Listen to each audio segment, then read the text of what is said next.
Hello again, everyone. It's been ages. Great to see you. Thank you for coming across from the other broadcast. And if you're watching later on, welcome to the first in the new series of deep dives. As you can see, I've already got a fantastic audience here live. But if you're watching later on, well, these particular broadcasts, I think, lend themselves very much to watching as and when you like. They are free lectures, really into all aspects of music. As somebody said to me on Twitter, are you missing teaching? I think the answer has to be, well, I don't think I ever really stopped. So for those of you who are new to the deep dives, very, very welcome. My name is Ben. I am a music teacher. I've been a music teacher now for 20 plus years. I taught in schools. I've taught every age it's possible to teach young children, from nursery through every age of primary, through secondary to university and adult education. And it is my great pleasure to lead courses like this. And I just see we've got lots of lovely people. Hello to everyone. Just checking you can all see and hear me, which I think you can. I see we've got a few people with a few computer problems, but I hope you've all got it sorted. And yeah, enjoy, everyone. So this is aimed at everybody. You don't need to have any musical knowledge for this. There's not going to be a test at the end. Sorry for those of you that want to be tested. It's not that kind of lecture. So we're going to be talking today, everyone, about Mozart's lovely Requiem. So let's bring this up on screen. Here we go. I do like my new whooshy button. And so this is the first, I say, in a series which I'm calling Exploring the Great Works. And notice I'm not saying exploring the great choral works necessarily. We will look at a lot of choral pieces, as this channel is called Homechoir, but I didn't want to be restricted to just choral works. I, for example, am desperate to talk to you about some of Schubert's piano music, for example, Beethoven's symphonies, and far more. So over the next few weeks, we're going to basically walk through some of my favourite pieces. Some of them will be familiar choral works. Some of them might be a bit more up to date. We might talk about some jazz, maybe even if I can get the right music to play, some film music. We'll have to see. But today we are talking about the wonderful Requiem in D minor by Wolfgang Amadeus Mozart. And many of you learnt this piece with me in SIC earlier this year. A very, very memorable course, not just for the music, but also for the hair. If you haven't seen it, I don't want to spoil it. Now look, Mozart's Requiem is a very, very famous piece. It's one of the most famous choral works, if not the most famous choral work, largely because there's such a sense of mystery and intrigue about it. If you've ever seen Amadeus, you know what I'm talking about. It's that work, the piece that he wrote on his deathbed, that apparently Salieri commissioned, and Salieri was working him to death, and the hooded figure and so on. Now, we're going to go through a lot of that today and hopefully dispel a few of the myths.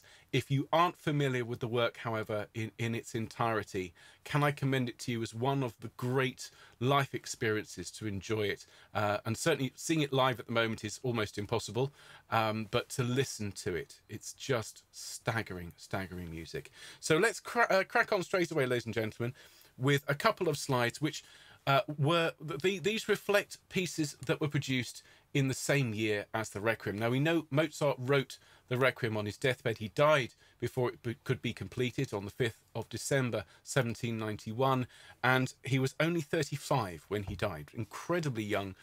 This seems to have been a fairly common theme with a number of our greater composers. Schubert was 33, Mendelssohn was also 33, Purcell was, Purcell was in his early 30s. All of these composers suffered from the same problem, really, which is that they were incredibly talented and they died before they could really get into that point where they were fully confident and amazing practitioners. That's not to say Mozart wasn't phenomenal, but just imagine if he'd lived another 10 years. Anyway, so 1791 saw the creation of a number of incredibly important works for Mozart.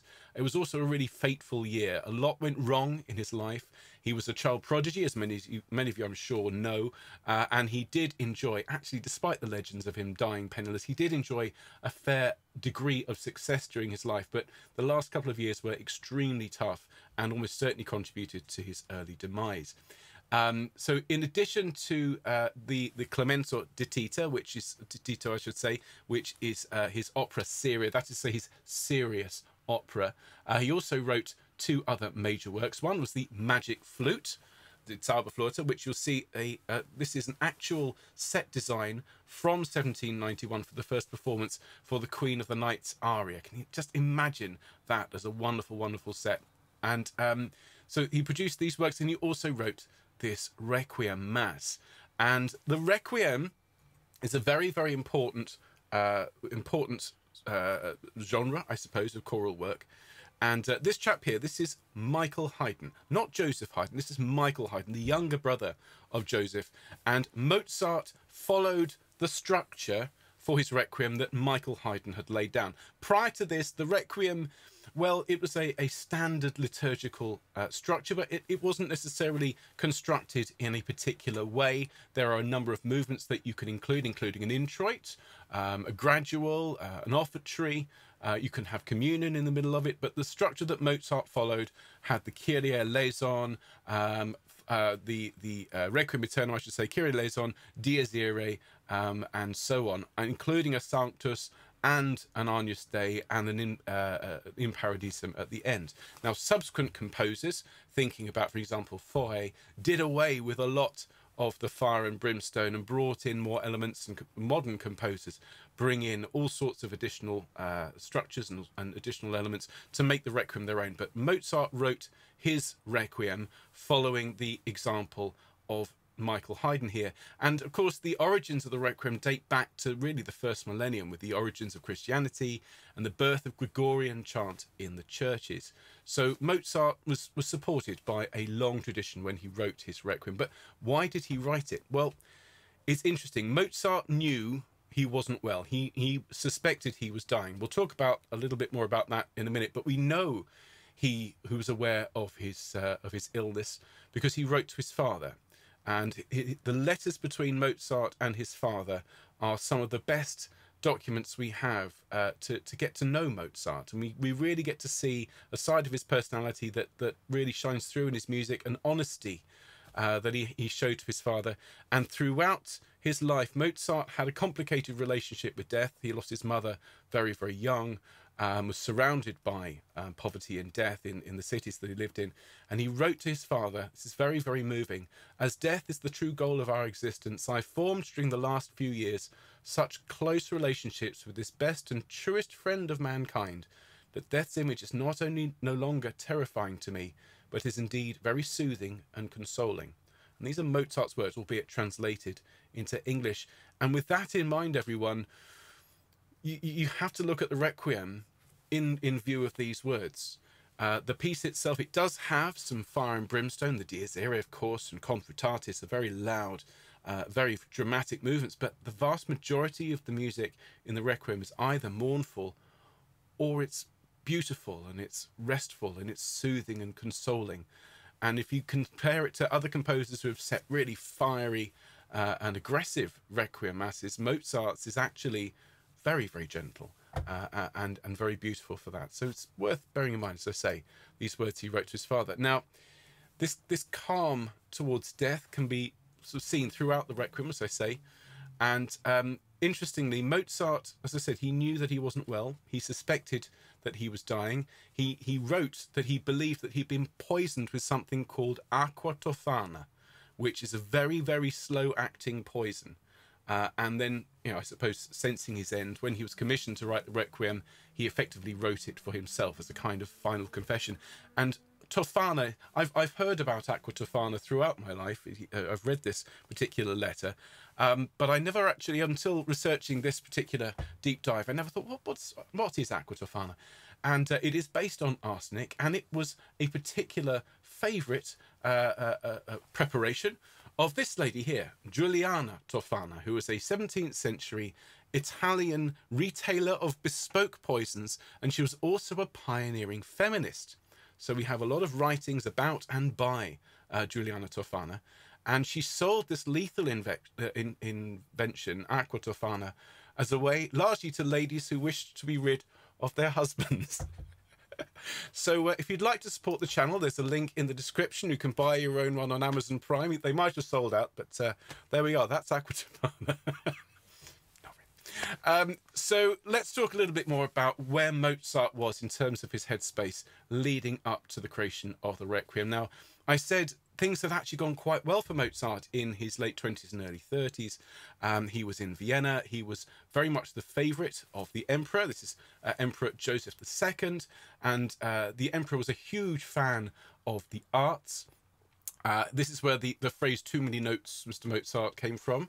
And one thing to bear in mind is that at the same time while all this was happening, the French Revolution, which of course was 1789, caused huge problems throughout Europe. It wasn't just France where things started to get a little bit uneasy, because of course all the royal families of Europe were all related to each other. And so Marie Antoinette was a cousin of Joseph II. When she was executed, he saw the writing on the wall and he started to make significant social changes, cutting funding for the arts, started to invest in large-scale projects for the people, which was very unpopular actually with the landowners, and caused a lot of problems for him. He subsequently died. And this was a problem for Mozart because the emperor was his greatest ally, his greatest patron. And so not only was his patron out of the picture, and the new emperor was no fan of Mozart, also the cuts to the arts, and we all know what that's like looking at the current situation, effectively crippled Mozart's income.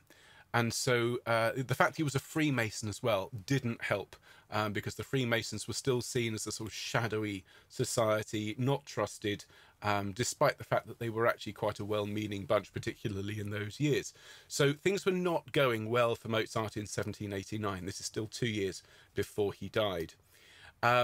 The other thing that happened is, of course, Mozart relied a huge amount on his friendship with his friend and mentor, Joseph Haydn, known to him as Papa Haydn. And they were great friends, despite the huge age gap. I remember Haydn, when he first met Mozart as a child, wept and took Mozart's father to one side and said, I say to you, your son is the greatest musician, greatest composer I've ever met. And they wrote a lot of music for each other. They devoted and dedicated pieces to each other. But Haydn left Vienna and went to London at this point. Interestingly, both Mozart and Haydn were invited to go to London by a prestigious theatre director. Haydn took up the offer. Mozart didn't. Mozart opted to stay in Vienna. And again, one wonders if Mozart had taken that risk to move his family over to London, would he have lived longer? Would he have suffered as he did? We don't know. But really, as we approach 1791, the last year of his life, Mozart is struggling in a way he's never done before. As one of his biographers wrote, approaching the history of his Requiem already means to enter agony. You know, he was already in a very dark place before he thought he was dying. So there we are. Now let's introduce this chap here. Now, if you're familiar with Amadeus, if you spot down the road, the great F. Murray Abraham played this phenomenal figure, Salieri. And whenever you mention Salieri, most people go, boo, hiss. But actually, Salieri is not in any way a villain in this story. He was a convenient foil for the film, for Peter Shaffer to write in a sort of dark figure. But actually, Salieri is an immensely important figure in Mozart's life, and subsequently in Beethoven's, and probably most importantly in the life of Schubert. He was a great protector and a great defender of composers, and supported them, particularly in their young years. He was an immensely important figure. But actually, Salieri and Mozart worked very well together. He was not present at Mozart's deathbed, frantically writing down notes, I'm afraid. That was all invented for Amadeus. Having said that, it's a brilliant film. Do enjoy it. But a lot of it is artistic, poetic license.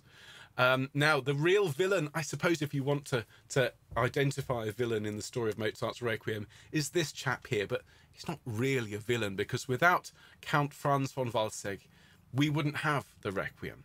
Now, Count von Walsegg was a bit of a sneaky chap.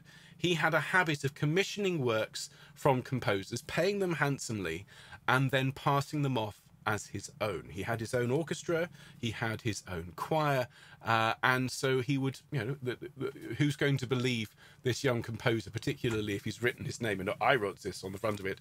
And so his plan was to honour his young wife who had just died. Count von Walsegg commissioned Mozart to write this Requiem, and because he wanted it quickly, he offered him a substantial sum. I mean, far more perhaps than he would have offered if there wasn't a sort of a time pressure on it. Now, it had to be anonymous. That was one of the aspects that Mozart had to agree to. It shouldn't have Mozart's name written on it. It was an anonymous commission and had to be provided anonymously. And Mozart effectively turned him down, and it was the huge amount of money that convinced him, because obviously with all these pressures on his career, on his time, and on his financial situation, he had to take the money, although he was already very weak, very overworked, and had lots of other projects to finish, including the Magic Flute. You know, he couldn't say no to the money. So interestingly, Mozart worked incredibly hard throughout the latter part of 1791, getting iller and iller. And as we know, he didn't actually complete the entire Requiem score. And in a few moments, we'll be looking at some extracts of the fragments that Mozart wrote. But interestingly, we do know, I think for the most part, that the Requiem was completed by a number of his students. The most famous of which is this chap at the bottom here, which is Mr. Süssmayr. And he is one of Mozart's pupils. He was chosen for a number of reasons. First of all, he really understood Mozart's style, although he didn't have Mozart's flair for composition. He was a bit more of a workmanlike, safe pair of hands, effectively. And it turns out Süssmayr was at Mozart's bedside on the night of his death. Now, the day before his death, on the 4th of December 1791, there was actually a performance of as much of the Requiem as Mozart had finished, and we see a representation of that in this work here. Mozart was joined in his room by 3 singers, and Mozart himself played the viola, which was his instrument, of course, to support the singers, and they played through as much of the Requiem as had been completed up until that point.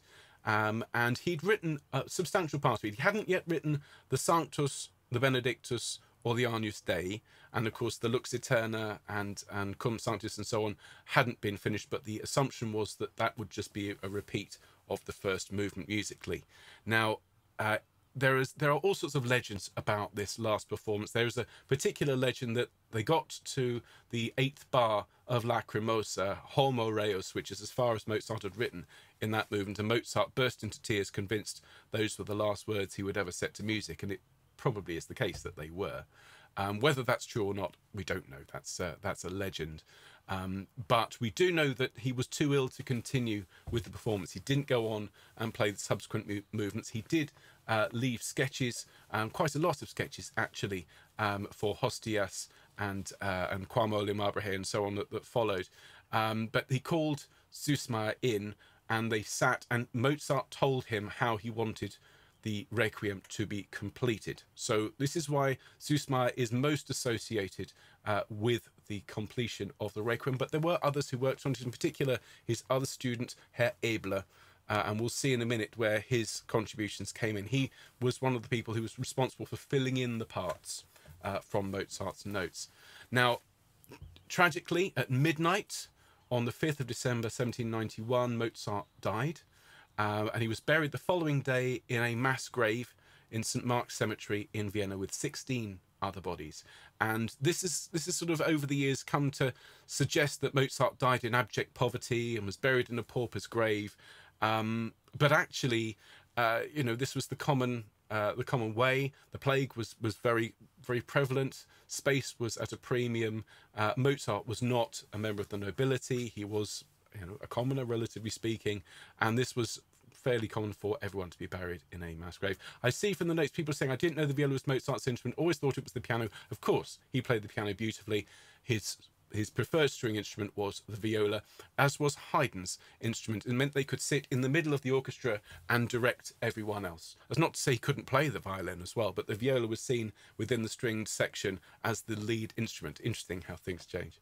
Okay, so let's crack on now. Of course, after Mozart's death, we all know that this lady here, Constanza, his wife, took possession of all of her husband's affairs, including the sketches for the Requiem. She asked two of Mozart's former students, the aforementioned Franz Xaver Süssmayr and Joseph Abler, who I mentioned a moment ago, to complete the score. And we can see, I don't even quite make this out, but this is the opening of the Dies Irae, and at the top here, the top parts, the written in for brass and so on, these have all been completed by Herr Abler. Now, Count Walsegg, who commissioned the work, was unaware of the change and accepted this work as having been completed by Mozart. This seems to have been very deliberate on the part of Constanza. She in no way would have wanted him to suspect that she'd gotten Mozart's students to finish what Walsegg had paid handsomely for, but she did insist that his name was on it. So, you know, the cat was out of the bag. Walsegg couldn't pass it off as his own. And as I already said, Süssmayer's completion of the Requiem was largely pedestrian. It's not to say it's not unmusical. There are certainly some very pleasing moments in both the Sanctus and the Benedictus. The Agnus Dei also has its charms, but you can definitely tell there's a drop in, if not in quality, certainly in complexity and inspiration, I think, as we move from Mozart's material into the movements that are completed by his master. And so we know that Constanza lived a lot longer than Mozart and died, you know, moderately well off. But unfortunately, the line of composers very much died with Wolfgang. So when it comes to Mozart's Requiem, having talked about this, and we'll listen to just a few moments of the piece in a moment, what is fascinating is that everything is calculated within the Requiem so that it represents death itself. You have elements of of mourning, a sort of that pathetic element, and also you have elements of terror in the Confutatis and the Dies Irae. You have joy, and moments of elation. You have moments of calm, but for the most part, it doesn't have the same bright verve that his masses have, for example. And a lot of that's down to the instrumentation. There's no parts for flutes. There's no oboes in it either. This is written for bassoons and basset horns, which themselves are an ancestor of the clarinet and actually slightly darker sounding. You also have the use of trombones, which prior to this weren't used particularly in the orchestra. Beethoven obviously started to use them. They became a mainstay of the orchestra in the Romantic era, but at this point they are church instruments, having come up through the Italian school, through Vivaldi and Monteverdi and so on. And so the idea of using trombones in any situation is to give a sense of foreboding, I think. And so sad and solemn, really, this particular orchestra is perfect for the Requiem Mass. And Mozart's writing is really quite somber, almost austere. There's no sparkling solos. If you consider that the Queen of the Night's aria and Papageno's song from the Magic Flute, which are bright and exciting and jump around all over the place, are examples of what he was writing just weeks before he wrote the Requiem. This is relatively staid and, as I say, quite sober. Now, it's not to say there aren't moments of spectacle.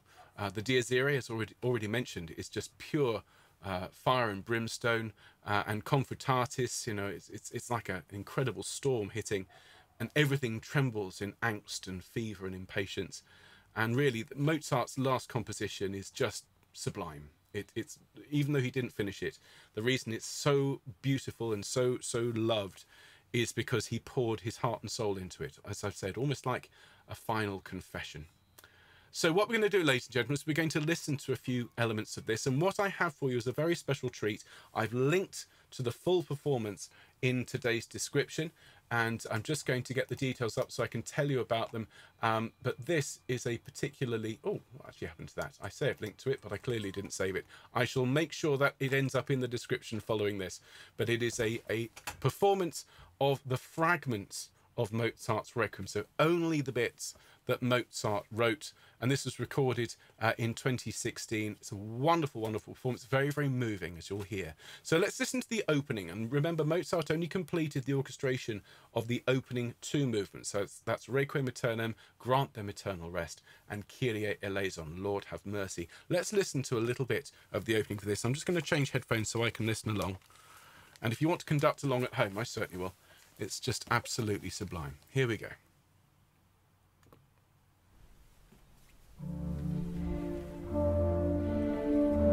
These mournful instruments.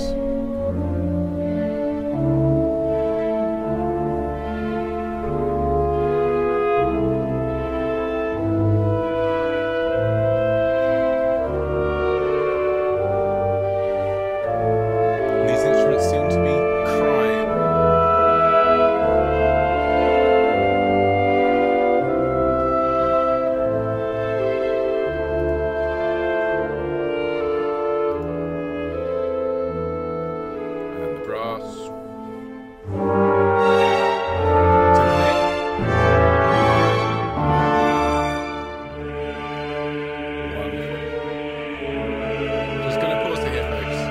So just that opening here, we can hear these overlapping instruments, the mournful long lines. As I say, none of the contrapuntal, the intricate writing of his operatic works. This is really Mozart confronting death, this friend of mankind, as we've mentioned. And as we scroll through quickly, I just want to find the opening of the Dies Irae. Now, before I do, bearing in mind, when you watch this full performance, the first 2 movements are fully orchestrated, but as we go through, you'll see parts start to drop out, and that's because Mozart didn't actually write these notes in. They were written in by his students, by Süssmayr and by Ebler. So let's have a bit of Dies Irae. Here we go.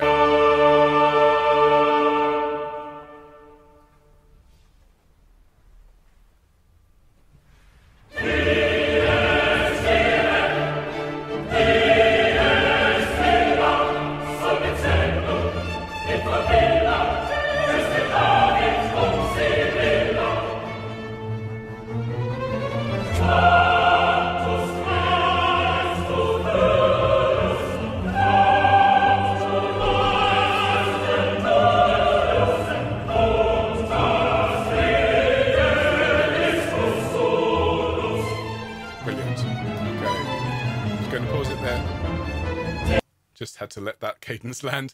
So we can see already we're starting to work from a skeleton score. Those of you who are followers of my deep dives and my ensemble will notice at the bottom here on the score, the organ part has figured bass. And this was a technique that was a holdover from the Baroque, where you'd have a bass line, but you'd have numbers written underneath to indicate the chords that were to be played over that bass note. A very particularly complicated technique for people to learn, but once you learn it, it's like shorthand. You can fill in the chords, and as we go, you'll hear more of that figured bass coming through in this fragmented performance. Now, the performances for the tuba mirum, the solos here are even more sparse. This is a solo movement, and we don't have time to play all this today. Let's have the start of the Rex Tremendae, okay? Tremendous King, and just listen to how this is different from Mozart's, or from the Süssmayr completed original, where you have the trombones coming in on the beat. Listen to this. Just the end of the tuba mirum.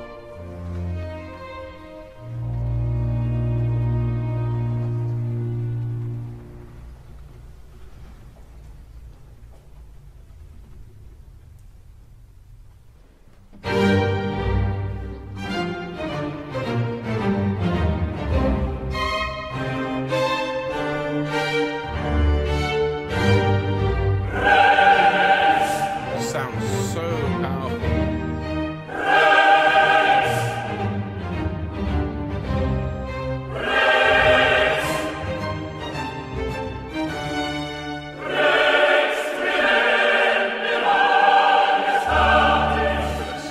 So this is stuff that Mozart had left for us, and his students have subsequently come along and filled in the gaps. As we scroll through, you can see the sketches for the record diary are mostly complete, but as the singers come in, the instruction really was for the instruments to be con la parte, to follow the vocal parts, to be with the parts.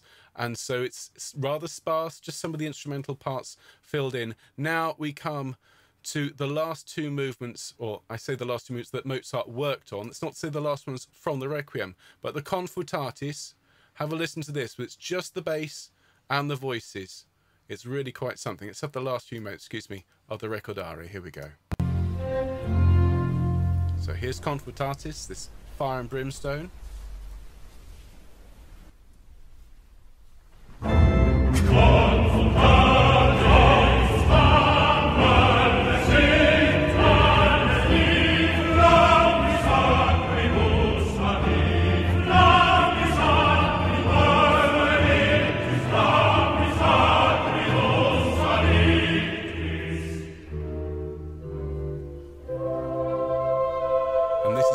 Mozart left us. The students filled in around it.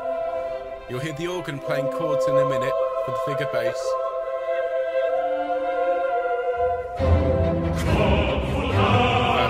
Sorry to pause it, folks, in the middle. Feels wrong without a koala singing it. So just going to skip on, folks, as we just have a moment or two. Bear with me. Just want to play you the Lacrimosa. Now, bearing in mind that he did leave other movements, the Hostias, and Domine Jesu Christe, he did leave the sketches for that, but this is where his pen left the page. So let's just have the opening here of the Lacrimosa, and it is so powerful to think these are the last notes that Mozart wrote. Here we are.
Now I say that's it. I know it's so moving to think of that as being the end, but actually he left us a little more than that. There was a fragment of an Amen, which was supposed to come at the end of the Lacrimosa. Now, of course, famously, Susma finished with a simple plagal cadence, but have a listen to this. This is a bit of an Amen, which never made it. This was left on the cutting room floor. Have a listen.